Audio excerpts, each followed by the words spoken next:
when Evelyn Hart stepped out of the taxi. Her hands still smelled faintly of hospital antiseptic. She had just returned from Denver, where she spent 3 painful weeks watching her older brother, the last of her siblings, take his final breaths. She hadn't slept. She hadn't eaten properly. She hadn't even changed out of the black blouse she'd worn at the funeral. All she wanted now was to walk into her home, sit on her favorite chair, and let herself break in peace. But instead, she froze. Her belongings, clothes, photo frames, even her late husband's military medals were scattered across the porch and lawn like trash. For a moment, she thought maybe a thief had broken in, until the front door opened and out stepped her daughter, Brianna. Young, polished, smiling like she had just won a prize. Her hair was perfect. Her nails were freshly done. She wore a silk robe that Evelyn had never seen before. Expensive, unnecessary, flaunted. "Oh, Evelyn, you're back earlier than we expected," Brianna said sweetly. Then, without a blink, "we decided to clear things out. Your old stuff was making the house feel cluttered." Evelyn stared at her. "My things," she whispered.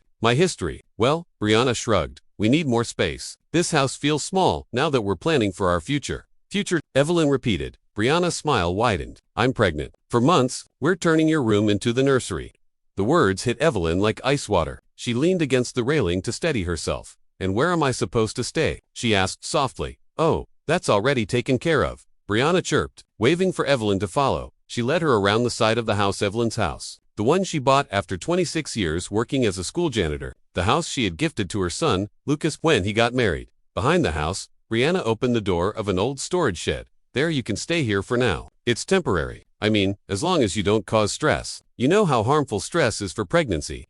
Inside was a small camping cot, a bare bulb, and a plastic bin for her clothes. No windows, no ventilation. It smelled of dust and forgotten years. Evelyn felt something inside her crumble, but something else sharpen. She looked at Brianna with a calmness she didn't recognize in herself. "You're right," she said quietly. "It is time to clear out what no longer belongs in my life." Brianna's smile twitched. Evelyn pulled her phone from her bag. Not shaken, not scared, not anymore. She dialed the number she had avoided for years, her attorney, Mr. Alvarez. "Evelyn," he answered. "It's late. Is everything all right?" "No," she said, eyes locked on Brianna. "But it will be Benija if DeLucas didn't come to see her." Evelyn waited hours, sitting on the cot, surrounded by boxes of her own life thrown carelessly outside. She heard laughter inside the house, her son's laughter, and her heart cracked in places she didn't know existed. At 1 a.m., she stepped out and knocked on the bedroom door. Lucas opened it a few inches. "Mom, can we talk tomorrow? Brianna's tired. Please don't start anything tonight." "They put me in a shed," Evelyn whispered. "They threw out your father's medals. They threw me out." Lucas looked down at his feet. "It's temporary. The baby needs space." "Mom, you always said family comes first." "I'm doing that, and I don't count as family anymore. Please don't make this difficult." He closed the door.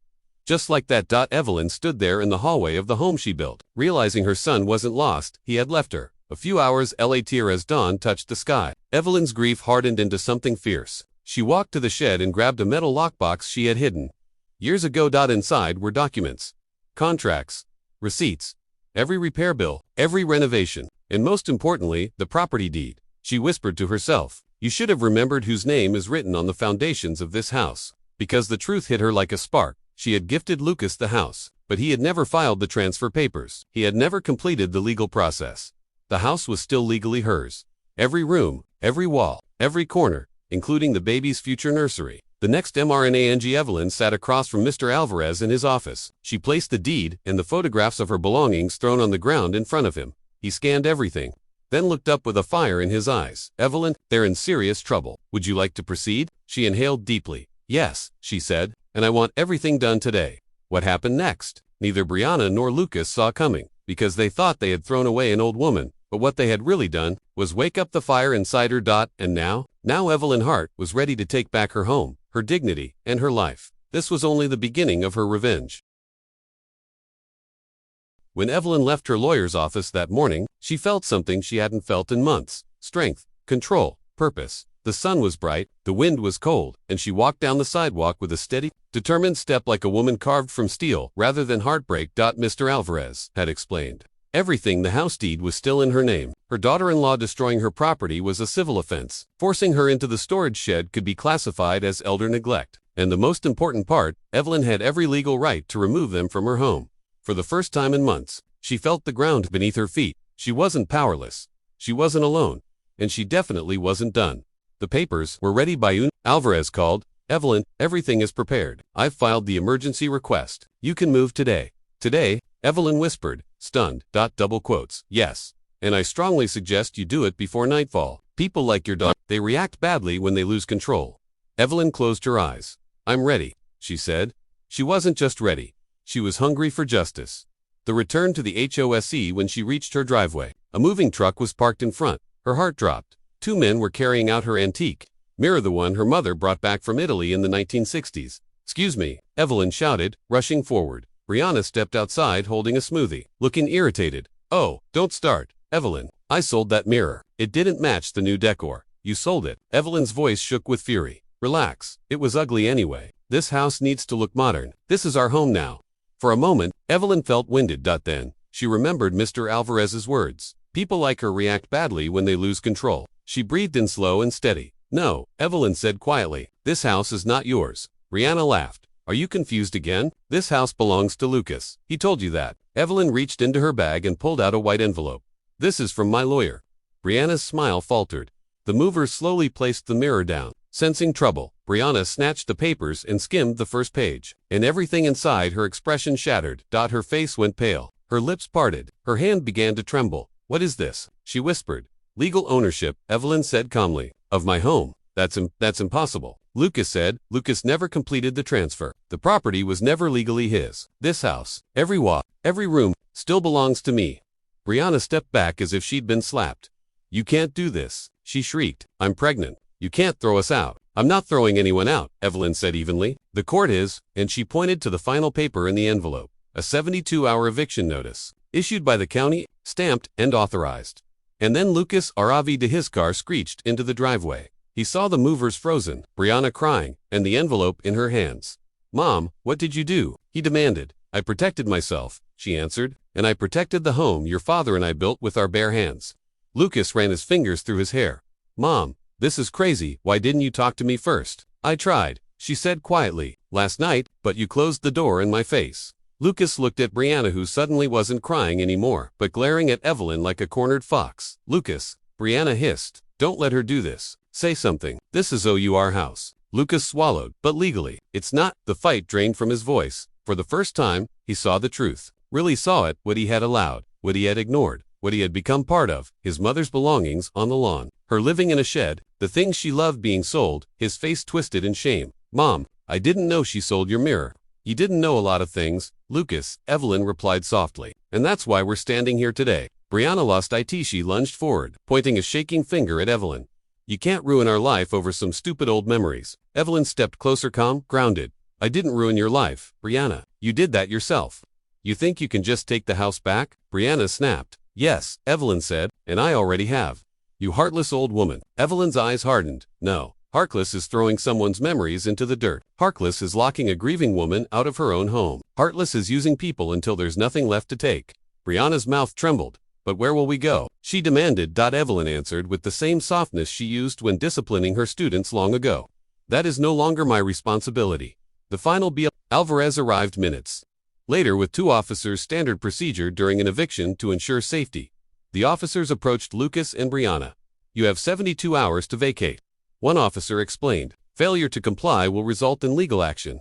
Brianna burst into hysterical sobs. Lucas looked devastated, but resigned. He walked to his mother. Mom, I'm sorry. Evelyn looked at her son, the little boy who once held her hand crossing the street for the first time in years. She saw vulnerability instead of distance. I hope you mean that, she said. She didn't hug him, not yet. Some wounds needed time.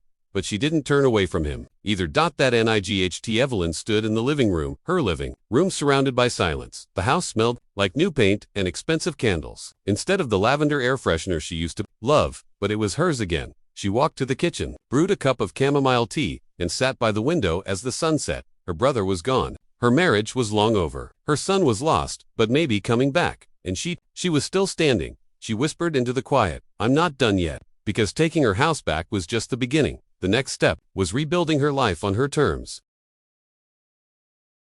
Evelyn thought the worst was behind her. She thought removing them from her home was the end of the storm, but storms don't end quietly. Sometimes they have an aftershock, a twist you never saw coming, and that twist arrived the very next evening. Brianna's last 80 TMPT. Evelyn was sweeping the porch when a sleek black car pulled into her driveway. She didn't recognize it, but she recognized the woman who stepped out. Brianna. Her eyes were red, her hair messy, her hands shaking. She walked toward Evelyn with a mixture of fear and fury. "We need to talk," she said. Evelyn leaned on the broom. "I don't think there's anything left for us to discuss." "You don't understand," Brianna snapped. "You're ruining everything. Lucas won't talk to me. My parents are furious. We have nowhere to go." Evelyn kept her voice calm. "You created this situation."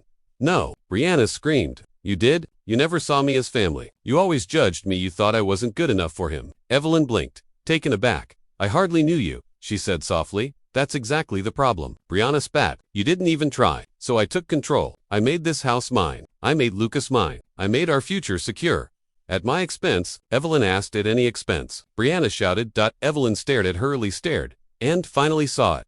This wasn't just greed. It was fear. Deep, desperate fear. "Why?" Evelyn asked gently. "Why go this far? Why use my son? Why destroy my things?" Brianna's face twisted. Then, finally, cracked. And the truth came spilling out. The secret that changed everything. "I'm not pregnant," Brianna whispered. The world seemed to stop. "What?" Evelyn's voice dropped to a whisper. "I lied," Brianna choked out, wiping her tears with shaking hands. "I thought if Lucas believed I was pregnant, he'd give me everything. The house, the money, the loyalty, all of it." Evelyn's heart pounded in her chest. "Why would you lie about something like that?" "Because I was scared," Brianna sobbed. "Lucas is slipping away from me. He's tired, distant. I knew I couldn't hold him without something to bind us together." Evelyn felt pity just a little, but only for a moment. "And stealing my home was the answer?" she asked. Brianna looked up with a flash of anger. "You don't get it. Lucas was supposed to take care of me. I was supposed to have the life I dreamed of, but he barely makes enough to support us. I thought if we had this house I'd finally feel secure." "You didn't want a family," Evelyn said quietly. "You wanted ownership." Brianna's jaw clenched. "Call it whatever you want, but you destroyed everything." "No," Evelyn replied. "You did that by lying." Brianna stepped forward, eyes burning. "If you take this house, if you expose me, Lucas will leave me forever." Evelyn looked at her with the softness of a woman who has lived through enough heartbreak to understand sorrow, even in the person who caused it. "You should have thought about that before you tore apart my life." At that moment everything, shiftd, suddenly dropped to her knees on the porch. "I'm begging you," she whispered. "Please, don't tell him. Please don't take him away from me." Evelyn didn't move. "I'm not the one who will break his heart," she said. "You already did." Brianna covered her face and cried loud, desperate sobs that echoed through the quiet evening. And Evelyn realized something. Revenge had never been her goal. Justice was, but sometimes justice hurt, and this hurt would echo for years. Lucas arrived at the worst possible moment. A car door slammed. Footsteps rushed toward the porch. "Mom," Lucas called. He stopped dead when he saw Brianna kneeling, crying. He rushed to her side. "What happened?" "Brianna, are you okay?" "Mom, what did you do?" Evelyn didn't speak, because this wasn't her truth to reveal. It was Brianna's. Brianna looked up at Lucas, tears streaming down her cheeks. "Lucas, I lied," she whispered. "I'm not pregnant." Lucas froze. His hands dropped from her shoulders. "What?" "I lied," she sobbed. "I lied about everything. I lied to keep you. I lied to get the house. I lied because I was scared you'd leave." Lucas looked like the world had tilted under his feet. "Brianna, why?" "I just wanted security. I wanted a future." "At the cost of humiliating my mother?" he asked, voice breaking. Brianna cried harder. "I didn't know how else to keep you. I didn't want you to see that I'm nothing without you." Lucas took a shaky step back. "Maybe that's the problem," he whispered. Evening turned to an IGHT when Brianna left. She didn't look back. Lucas stood on the porch for a long time, broken, ashamed. Finally, he whispered, "Mom, I don't deserve forgiveness." Evelyn's throat tightened. "No," she said quietly, "but you deserve a chance to become someone better." He turned toward, her eyes filled with guilt. "I am so sorry." "I know," Evelyn said.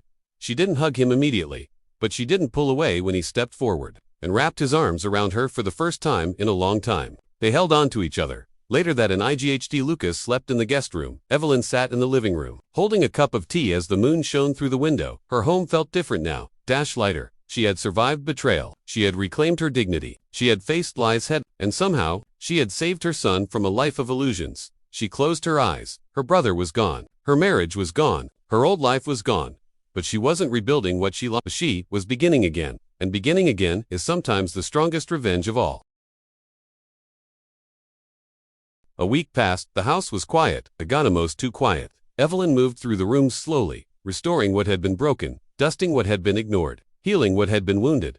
But some wounds weren't on the walls, they were in the heart. Lucas stayed with her, helping silently. No arguments, no excuses, just quiet effort, like someone trying to rebuild not a house, but trust. And yet, something still felt unfinished. like a storm waiting beyond the horizon.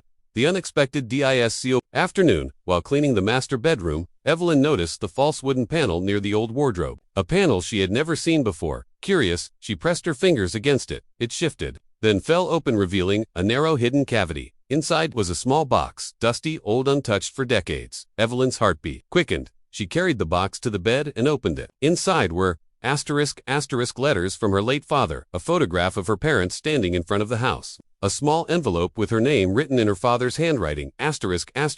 Her hands trembled. She opened the envelope and unfolded the letter. It was short, but it carried the weight of generations. My Evelyn, this house is your strength. It is your shield. Never let anyone take from you the peace your mother and I built within these walls. Protect it, and it will protect you. Tears blurred her vision. For the first time in years, she felt her father's presence like a hand on her shoulder. This wasn't just a house. It was her inheritance, her history, her sanctuary, and she had defended it exactly the way he wished she would. The knock. That changed everything that evening. A soft knock came at the door. Lucas opened it and froze. Brianna stood outside, pale, thin, exhausted, holding a suitcase. Evelyn walked over, her expression unreadable. I just need 5 minutes, Brianna whispered. Please. Evelyn stepped aside, not out of kindness, but out of clarity. Brianna entered the living room and sat down slowly, avoiding Lucas's eyes. What do you want? Evelyn asked calmly. For the first time, Brianna said, voice trembling, to tell the truth. Brianna's final confession, I left Lucas. She began quietly, not because he asked me to, but because I realized something. She took a shaky breath. I kept chasing a life that never existed. I wanted safety. But I turned into someone who destroyed others to get it. She looked at Lucas with red, swollen eyes. You loved me more than I ever deserved. Lucas said nothing. I hurt you, she continued, and I hurt your mother even more. I lied, manipulated, twisted, everything, because deep down, I was terrified of being alone. Evelyn crossed her arms. And what do you want now? Nothing, Brianna whispered. I'm not here to ask for forgiveness. I just came to return something. She pulled out a small pouch from her coat. Inside were the jewelry pieces Evelyn thought were missing. I took these out of anger, out of jealousy, but they don't belong to me. She placed the pouch on the table. I'm leaving town tonight, starting over somewhere far. I just wanted to say, I'm sorry, truly sorry. There was no manipulation in her voice, no performance, just a tired young woman who had finally seen the cost of her choices. Evelyn nodded once. I hope, she said quietly, you find a life where you don't need to break others to feel whole. Brianna began to cry but stood up. Goodbye, she whispered. Lucas didn't stop her. He didn't follow her. He simply watched the door close behind her and exhaled as if releasing years of weight. A new BG later that night, Lucas sat beside Evelyn at the kitchen table. I don't know what comes next for me, he said. You figure it out, she replied softly. That's what life is. Starting again when you have to, standing up when it hurts, becoming someone you can respect. Lucas wiped his eyes. I don't deserve you, you're my son, she said. That's enough. He leaned his head on her shoulder like he hadn't since childhood, and she let him. Because forgiveness isn't forgetting. Forgiveness is letting the healing begin.